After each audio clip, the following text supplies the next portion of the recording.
Minsan maiisip mo na lang na baka hindi to para sa akin. Dami nilang bonuses, sobrang generous ng clients. Kung ayaw mo ng 2 months unpaid training, this is not for you. Hi everyone, this is Krisha, and if you see this video, you're probably searching for a virtual assistant jobs here in the Philippines, or you're searching specifically for HelloRich. So before you even apply, stop scrolling and watch this video. I will be sharing with you the 10 things that you need to know or consider before you even apply in HelloRich. So let's get started. First thing is, I know you already know this.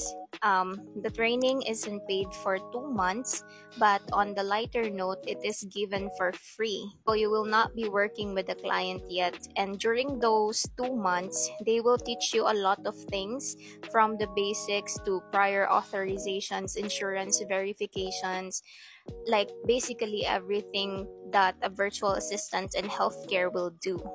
These learnings will prepare you when you have a client already. Since free yung training, this is very helpful for those fresh graduates, healthcare professionals that have no prior experience with virtual assistants. This is also perfect for those healthcare professionals that want to switch from a traditional working settings like community, hospital, and wants to transition into work from home. Second is, experience is not equal to instant client. So kahit na may experience ka na before, like prior authorizations, insurance verifications, or you're a healthcare professional, hindi yan guarantee na mabilis kang magkaka-client. So it will depend in various things like your performance during the training, your preferred specialty like ophthalmology, dermatology,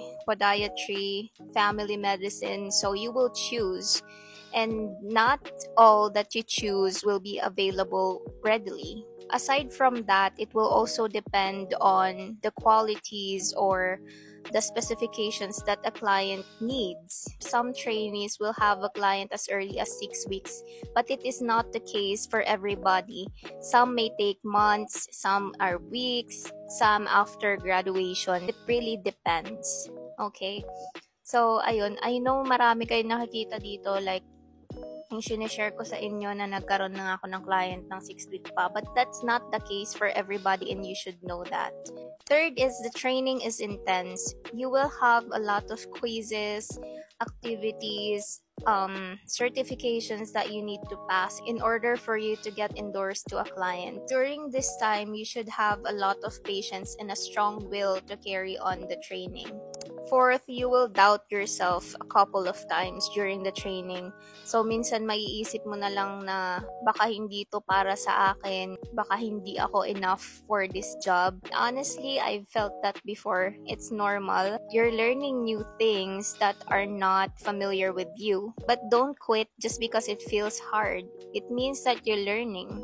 Fifth is, dapat may emergency fund ka at least 3 to 4 months worth. Kasi kahit na 2 months yung unpaid training, you will never know kung kailan ka magkaka-client. Kung plano mo mag-resign sa trabaho mo, dapat may safety net ka na emergency fund. Lalo na if your only source of income is your current job. So, baka lalo ka lang ma-stress kapag wala kang emergency fund. Sixth is, fast-paced ang training and sobrang daming bagong information na malalaman mo. So, during this time, medyo siguro magiging challenging for you, especially if you don't have prior background or first time mo mag-work from home or hindi ka ganun ka-techy. Kasi marami kang matututunan na medical terms, software tools, computer navigation, and all that stuff can be overwhelming.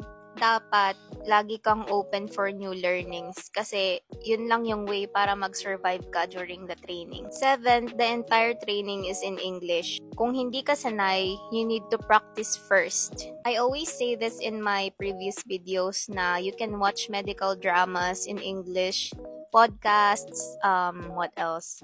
Read books, YouTube videos, marami dyan. So, kailangan mo lang maging resourceful to find those information. Also, take note that English fluency does not happen overnight. It happens when you take your time each day to practice and master it. Number 8 is not all clients will give bonuses, so manage your expectations, please. Actually, before I applied, I always see this in the Facebook page na ang dami nilang bonuses, sobrang generous ng clients. And yes, some clients will really give you bonuses and paid holidays and all that stuff, but swertehan lang talaga siya.